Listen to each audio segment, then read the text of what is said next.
Welcome back to our Wild West story. Please subscribe and state where you are watching from. Let's dive in. The dust of the Chihuahuan Desert had a taste, and Sarah Miller knew it well. It tasted of poverty, of broken dreams, and of the fine grit that settled on every surface of the small, failing ranch her late husband had left her. But worse than the taste was the sound, the quiet, heartbroken sobs of her daughters, Clara and Josie, that drifted from their bedroom after the sun went down. They were crying because they knew what was coming. Mr. Gable, the banker from town with eyes as cold and hard as river stones, had been clear. The foreclosure was final in 2 weeks. Sarah had no family to turn to, which meant her girls would become wards of the state. Clara, at 10, was old enough to be useful as a scullery maid. Josie, at 7, was destined for an orphanage in St. Louis. The thought of them being torn apart was a physical pain in Sarah's chest, sharper than any grief she had known. "They won't remember each other," Clara had whispered to her mother one night, her voice thick with a sorrow too heavy for a child. "In a few years, we'll be strangers." That whisper was the spark. It ignited a desperation in Sarah so fierce it burned away her fear. There was one last resort in the valley, a name spoken only in hushed tones, a man who was more ghost than citizen. Silas Kane. Silas lived in a dilapidated cabin at the edge of the Badlands, a place the townsfolk called the Shadow's End. Rumors clung to him like burrs to a saddle blanket. Some said he was a former bounty hunter who'd lost his soul. Others whispered he'd killed a man in a duel over nothing more than a spilled drink. He was a loner everyone feared, a tall, silent figure seen only at a distance, his face perpetually hidden by the brim of his hat. He was a man to be avoided at all costs, and he was the man Sarah was going to see. That evening, with the moon hanging like a sliver of bone in the sky, Sarah walked the 2 miles to his cabin. The air grew colder as she left the faint lights of civilization behind. When she arrived, she saw him sitting on his porch, a silhouette against the faint glow of a lantern, sharpening a long knife with methodical strokes. Her courage faltered. This was madness. But then she pictured Clara's face, Josie's small hand clutching hers, and she forced her feet to move forward. Silas stopped sharpening the knife as she approached, the scraping sound replaced by an unnerving silence. He didn't stand, just watched her from under the shadow of his hat. "Mr. Kane," Sarah began, her voice trembling but clear. "My name is Sarah Miller." He said nothing. The silence stretched, heavy and absolute. I'm in trouble," she continued, twisting her hands together. "The bank is taking my ranch. They're going to take my daughters."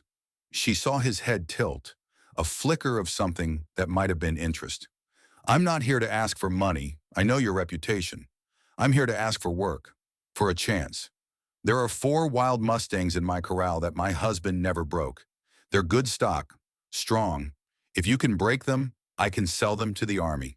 It'll be enough to save my home." She laid her desperation bare, offering him the only thing of value she had left. Silas finally stood up. He was taller than she'd imagined, and the rumors hadn't done justice to the harsh lines of his face, now visible in the lantern light. His eyes were not cruel, but they were empty, like a house that had been abandoned for a very long time. He walked to the edge of the porch, looking down at her. "The whole town's afraid of me, ma'am. Why aren't you?" His voice was a low rasp, like stones grinding together. "I'm more afraid of losing my children," she answered, her honesty stark and raw.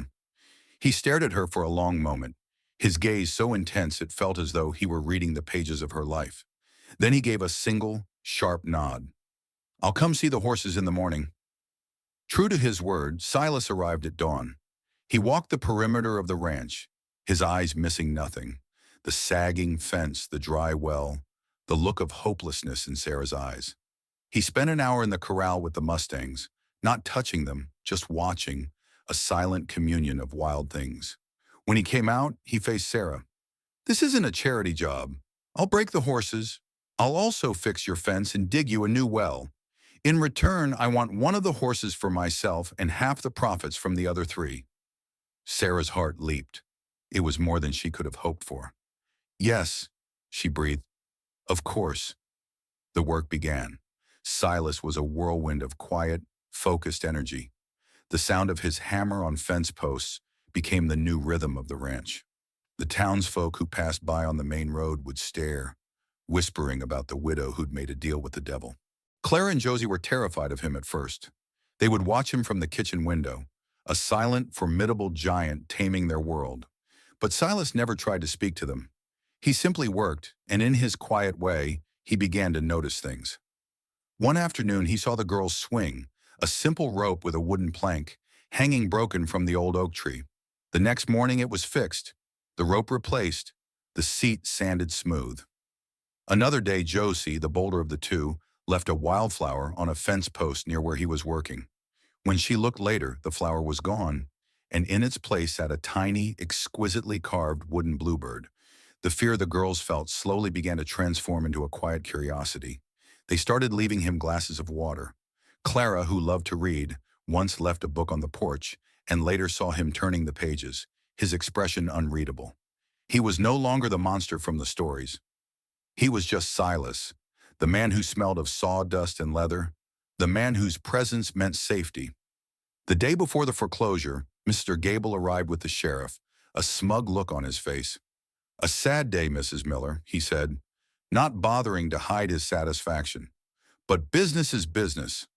I see you've hired some help," he added, sneering at Silas, who was leading a horse from the barn. "A bit late for that." Just then, a small army detachment rode up, led by a stern-faced captain. Silas had sent word 2 days prior.